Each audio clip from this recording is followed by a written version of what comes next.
Hey, this is John Lee Dumas of EO Fire, and welcome to Master Leadership. Great leaders ask great questions, and this podcast takes you on a journey to master leadership with questions that matter to leaders who matter with your host, Lily Sanabria. Today, we have the honor of speaking with Lori Koerner. What is education? The answer to that question should be as unique as every child. Lori is a passionate public education and child advocate. As a mother of 4, Lori has seen both personally and professionally the changes that have transpired within our American education system. With nearly 30 years in education, Lori has had the good fortune of teaching every elementary grade level and spent the first 26 years of her career as a general education teacher. Throughout her journey, she has served in several positions, including adjunct professor of special education, coordinator, and principal for a public school program for at-risk students, and is currently the principal of Tremont Elementary School in the Patchogue-Medford School District. Through research, theory, and practice, Lori has seen firsthand the difference that is made when physical, emotional, academic, and social growth opportunities are offered to children in schools. Each of these areas is equally important and should be established as such, with no one area superseding another. Lori is currently working on her doctorate in educational leadership and looks forward to sharing this whole child approach to education and to making a difference across our nation. In a system filled with uncertainty, and as a leader in education, Lori feels it is essential to maintain resiliency for what is in the best interest of all children. So hello, Lori Koerner. How are you? I'm doing well. How are you, Lily? I'm doing great. I love to see you. I love to see you too. We can hang out. We can totally hang out. I think we're going to be doing that later. Yes. So Lori, it's been, let's see, we did our last interview December 2017, Master Leadership, episode ML115. 83. So it's been a little bit. What's happened since then?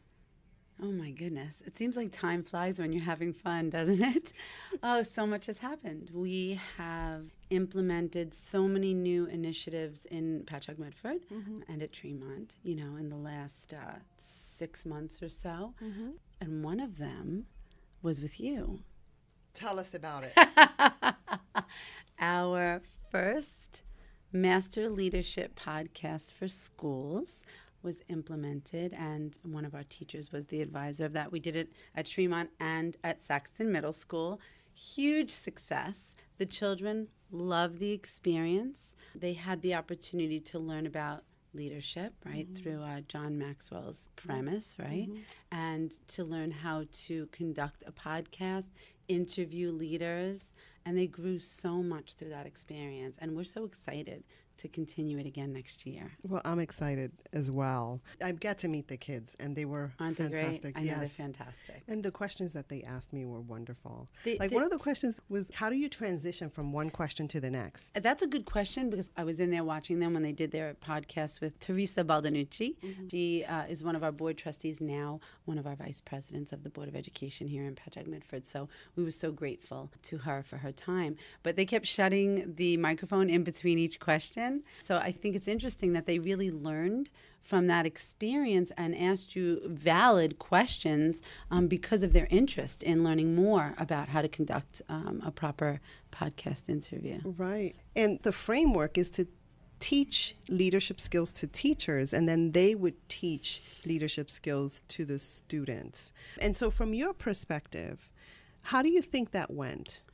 I think it went quite well. The feedback that I received from Andrea Methvin, who was our advisor for the club, was that she learned so much, not only from you through your quality training, she learned so much through those experiences, but also from the children. She said they taught her so much about herself, her practice, her mindset. So it was really a reciprocal experience. And quite honestly, I think every school would benefit from that type of opportunity. Thank you for the plug. You're welcome. Listen, it's not a plug, it's the truth. You know me now, right. And you know that I'm passionate about what I believe is in the best interests of the children.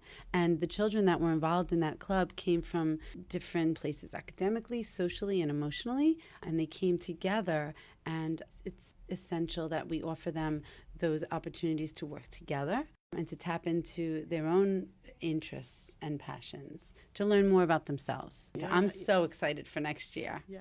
One of my fundamental beliefs is that this will prepare them for any future that they encounter. It's public speaking, pragmatic language, socialization, research, because they had to research what does a Board of Education member do, what are their responsibilities. So it was multifaceted. Awesome. Yeah. Awesome. So last we spoke, I asked about your leadership journey. We'll kind of shift a little bit and talk about what you've been doing and what's your vision for yourself as a leader. What do you plan? Well, when you walked into my office, we had a small discussion about how deeply embedded I am in my dissertation research work right now, which is based on our vision and mission here in Patchogue Medford, probably why I am here. But my research is based on teachers' perceptions of the impact of recess on children's social and emotional development and their attention to sustained learning. So I think about it every second of every day.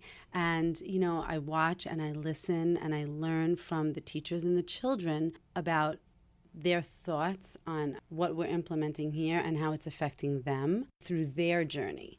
So it's been fantastic. I've read so many amazing books. I see you post. I do, because everything I read is so powerful and it resonates with me, and I want to share it with the world because I think it's important for all leaders, teachers, parents, community members to have access to those books and materials so that they can better understand the rationale behind what we're doing here so emphatically. Mm-hmm. And so you're focusing on recess. Why is recess so important? Oh, that's a loaded question. Recess offers people. Think about this, not just children, right? Recess breaks, because what is recess? It's a period of a break from your focus time.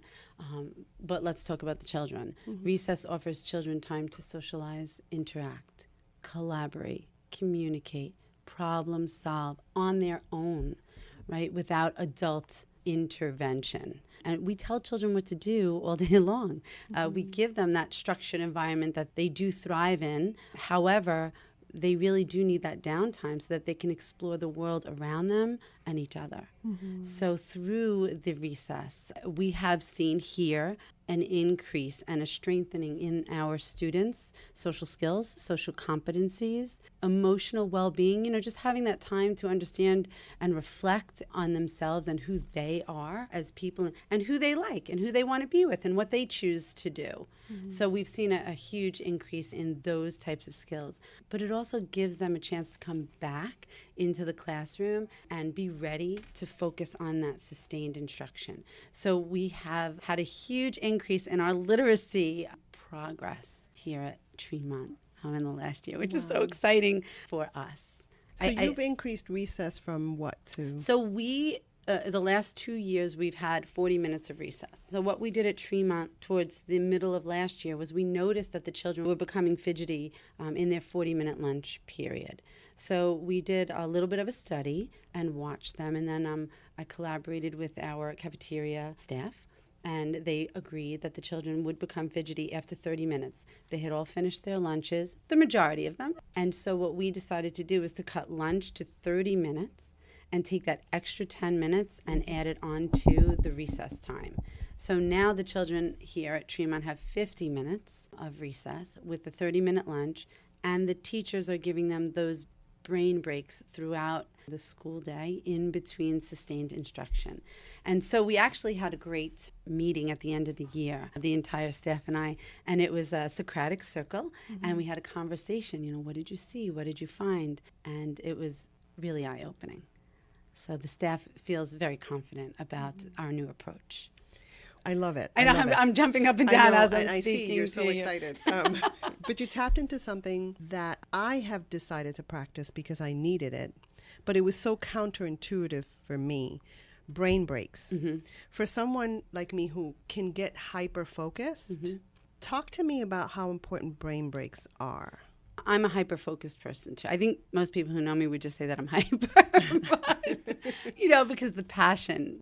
But the brain breaks are essential. The research is incredible. We need that time off to recharge and re-energize and almost to focus somewhere else so that when we come back to our task at hand, we're fresh and we're ready and we're open to learning more or digging deeper into that sustained task or whatever it is that we're hyper-focused on. Mm-hmm. There's just so much incredible research that I've stumbled upon. And so I'll read it and then I'll chat with the staff and ask them their opinions and if they're willing to attempt some of these theories into their practice. And when they do, the results are really incredible for the children. And it's about the children. Right. Like you had mentioned, we want our staff to follow on with this as well. Our teachers need brain breaks.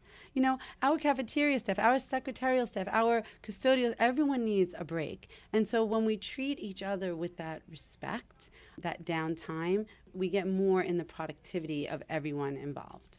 So. How do you practice brain breaks? And there's probably a ton of people listening that are laughing right now because I'm a go-go girl, but I wake up early in the morning. I go for a run or a walk, or I go to the gym and I take that reflective time for myself. But during the day, I do force myself to go for a walk around the building or outside or chat with staff and pull myself away from my sustained work. Most of the days during school time, I'm with the kids anyway. Mm-hmm. So it's more for me at night when I'm working on something that requires my full attention. I put a timer on my phone and make sure that I... High five. High five! Well, you have goodness, to, because if yes. I didn't, in the past, before I started the mindfulness and that real practice that I preach, it would be 3-4 hours later, and your eyes are tired and your head is spinning. And you get depressed. And you get confused. Yes. And sometimes when I would do that, and then I would go back to my work the next day and reread or reevaluate, what was I thinking? It's too much. Mm-hmm. So if it's too much for us as adults, we really need to keep in mind the children. There's a cognitive immaturity theory and a surplus energy theory and a novelty theory, and they all say the same thing. We get fidgety. We stop focusing. Even if we think we're focusing, we're not really after a certain period of time. So, right. And for people who are high achieving and hyper-focused, we think that if we take a break, it'll throw our thinking off. And it's so counterintuitive because I had to do this, Lori. I used to hyper-focus, and by the end of the day, I was just exhausted. Depleted. Mm-hmm. Yes, mm-hmm. Depleted in every way. But think about children, and that's where the whole homework debate comes in, and I'm not sure that we'll be getting into that today, but the reality is we have them here for 6 hours. Mm-hmm. We want to make sure when they go home they have opportunities outside of that sustained work. So, we need to redefine what homework is and what it looks like. Right. The other thing is you said that you force yourself to pull away. I have to do that. I have this app on my phone called Tide, Tide. They implement the Pomodoro technique where you have sustained work for 25 minutes and then you take a break. Mm-hmm. But what I was doing is I was walking my dog for 10 minutes. So then I had to get her out of that habit because every 25 minutes she wanted to walk. Yeah, that's but funny. I had to force myself. So when you said that, it clicked. Sometimes I think the perception of teachers or leaders is, well, if we offer children breaks 15 minutes on every hour or whatever the case, that's Finland's model. Mm-hmm. And I do look to that model. I have for many, many years because they are leaders in education. But some of the perceptions are that if we interrupt children for 15 minutes on every hour, then it will break their concentration. But the reality is that it really doesn't. It's a benefit. So what I do for myself is I'll make a list before I leave my task on what I want to continue once I come back to it. And I think that's how we have to work with the children as well. I love that. So, love that. Yeah. So I'm assuming that you may have gotten pushback. As a leader, how do you deal with pushback? It's a good question. I have to say, though, we really didn't get pushback with the recess. This community is exceptionally supportive. I think we spoke about that last time. And our Board of Education is exceptionally supportive. So we're very fortunate here. And I think it is in the presentation of whatever it is that you are looking to implement. You know, if you present it in a positive way with the benefits and the rationale, it generally goes over well. And as long as the community and the parents know that you really do look after the best interests of the children, they tend to trust you. Right. And I think that now I've been here, this is my 3rd year coming up. I think the community here at Tremont has gotten to know me. I would hope that they have. I'm pretty transparent. And so when they know that you're looking after their child's best interest, there really hasn't been pushback for the recess. But dealing with pushback, generally speaking, it's kind of fun. Because, you know, we don't want to paint this glorified, everything's perfect picture. It's not always. There will be different perceptions and different ideas. And for me, what I like to do is ask questions. You know, why do you feel that way? Can you share with me your fears or your anxieties or your lens? And I think in having those honest, open conversations, we can better understand each other and then work with a compromise. Or just understand each other, and then maybe there's clarity. I love that, because what you're doing, that's valuing the people that you lead. But you do have to value the people that you lead. I don't even like to use that term, you know, that you lead. I feel like I always like to use the term that I work alongside, because I feel like we're a team. And even though I am the leader of the school, we need each other. I love your integrity, your compassion, your passion. I wish the listeners could see it. It shines through your eyes and your smile, and you're so excited about I'm so lucky leadership. to be able to do what I do. Awesome. I have gratitude every day, every morning when I wake up. You know, so much gratitude for this opportunity right now here in Patrick Medford, honestly. Awesome. Now, I want to touch on something that is very close to, I guess, the hearts of teachers, educators, and the hearts of parents as well. The use of technology and how it's so different now. Our kids, our students are socializing on technology. And that used to make me so fearful. But I've had conversations with many people, and most of the relationships that I'm building now recently has been on social media. So it's kind of shifted me a little bit. The question is, how can we best influence our students, our children, to use social media responsibly? You hit a nerve, because as soon as you started speaking about technology and social media, my instant feeling was, I hate it. When I think of my own children and their constant, it's almost like an addiction, right? To have to, where's the phone, or to be on the video game, chatting with someone now. It's a compulsion in our society. On the flip side, in a sense, it's the wave of the future, right? So we do have to find that happy medium and that compromise. During the school day here, we don't allow children to bring any technological devices, because our core values are centered around socialization and getting along with others. So that's one way that we assist here, I think. But social media can be a benefit. And you know as well as I do, I use social media very frequently, but properly. So I think we need to start teaching children at a very young age the responsibilities behind the technological opportunities, or the responsibility to have those devices. What's appropriate? What's a danger? You know, netiquette and the etiquette of technology. We also need to make sure that we differentiate between text messaging and real life writing skills. Because for me as an educator, I'm seeing these blurred lines now where children's writing skills are looking like text messages, right? So a lot of those abbreviations that we use are coming out in their written expressive language. And for me, that's a danger. So here at Tremont, one of our goals for next year is to raise the bar with the writing and focus on that differentiation. Wonderful. Yeah. Hey leaders, stay tuned for the rest of the interview following this brief message. Want to learn more about Master Leadership at School's podcast program and see it in action? Go to masterleadership.org/MLS and find out how your organization can prepare students well for any future they encounter. Request more information and get a complimentary copy of the Master Leadership Journal, which can also prime you to be a guest on our podcast. That's masterleadership.org/MLS. Hi, Lori. We're back. So we're back. We're taking breaks in between. We need those brain breaks. Well, really, because the air conditioning. It got hot in here very fast. Yeah.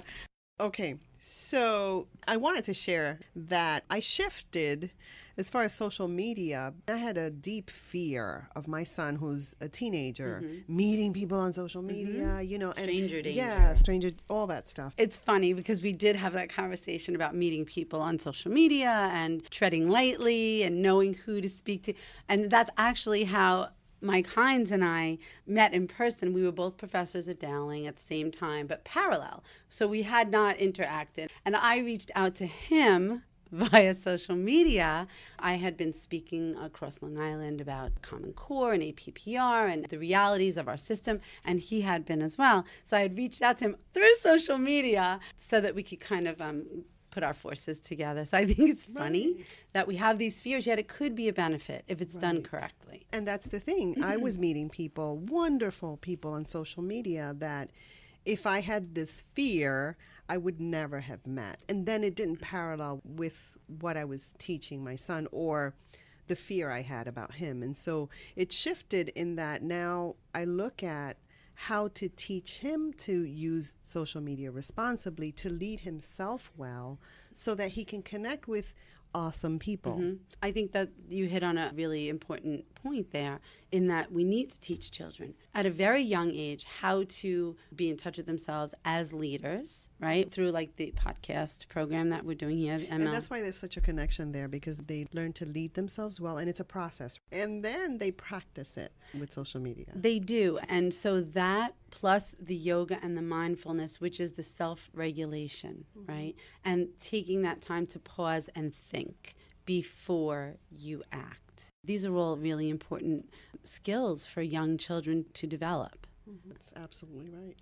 Now, I hear that you have someone who's one of my crushes One of mine too. coming to Patchogue We Medford. do. We do. So we've had a lot of very wonderful opportunities. And we talk about leadership, and I would be remiss if I didn't say that it was due to the leadership of Mike Hines and the support of our board, right? So this year we've had Dr. Peter Gray here working with us on our play clubs. He's a well-known psychologist from Boston College. His books are phenomenal. I highly recommend them. We've collaborated with John Moreau, author of Addicted to Reform. We have been collaborating with Sir Ken Robinson, our crush, and he will be joining us in PatMed on November 15th for a community forum. And if you have not seen his TED Talk, you should. I highly, highly recommend it. Do Schools Kill Creativity? He's an author. He's an educational leader. He consults with educational systems around the world. And his vision is powerful and innovative, and that's exactly what we want. And I believe we're implementing here in PatMed. So Awesome. I'm so And he's excited. coming in November. November 15th. We have So- a seat for you, Lily. We have a You know, seat. that was my We next do. We have a seat for you. You can sit right on next the air, to me. can I sit next to? We're excited for the community. We really are.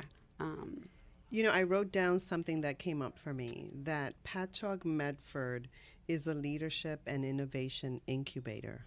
What do I you like think? that. You like I love that. I love that. We do take pride in the fact that we are definitely 100% shifting our paradigm here to meet the needs of education for the future, right? We can't continue in a system that's antiquated. It's not working. You know, the research shows that since Common Core, APPR, Race to the Top, No Child Left Behind, nothing's changed. Nothing has changed. There's more stress.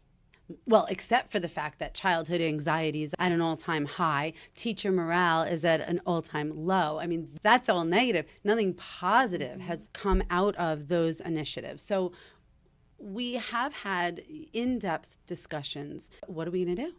And we need, if we're going to have that title of leader, then we need to lead. And we need to lead by example. And we need to lead in the best interest of the teachers and the children.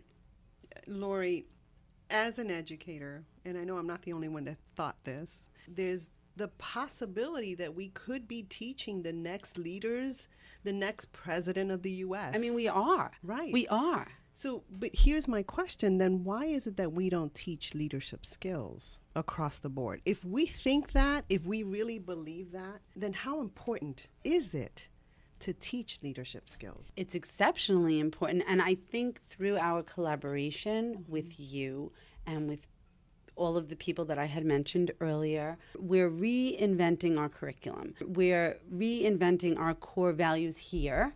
And through the programs and initiatives, we are beginning to teach the children those skills for leadership. An example is the recess. You know, how do you learn to lead?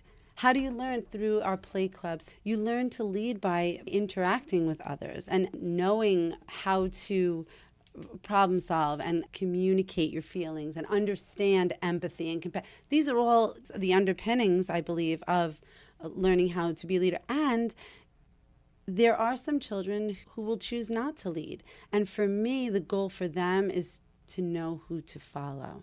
Well, you know, in order to be a good leader, you have to be a good follower. Mm-hmm. And at the very least, we have to lead ourselves well. At least know how to lead yourself. That's teaching children good decision-making skills, right? And being secure enough in their own selves that they can make those choices of what they choose to do and what path they are seeking. So awesome. I agree with you. So now I'm melting. It's hot. So we had to shut the air conditioner because it was too loud. Did you want to talk about anything else? Anything else you want to share with our listeners? I'm so excited to have you back here at Tremont. I'm excited for our collaboration through the next school year and beyond. You know, just looking forward to some of the new things that will be happening in Pat Med next year that I will share the next time that we speak. And so next time you'll be Dr. Lori No. Koerner. Oh, if only. I have one more year. And then solidify the results of the research and defend the dissertation. Well, congratulations. But thank you. I know that takes a lot of perseverance. And brain breaks. And brain breaks. I love you. Thank you. I love you too. All right. So thank you so much, Lori. Thanks for the opportunity. It's always a pleasure. We just have such a connection. Yes. Thanks, Lily. Bye. Hello, leaders. In closing, here's a quick message. Coaching is the art of influence that underpins leadership in the 21st century. It is the very thing that can get you from being stuck to being extraordinary. So go to masterleadership.org and sign up to get a free coaching session. Until next time, continue to ignite that leader in you.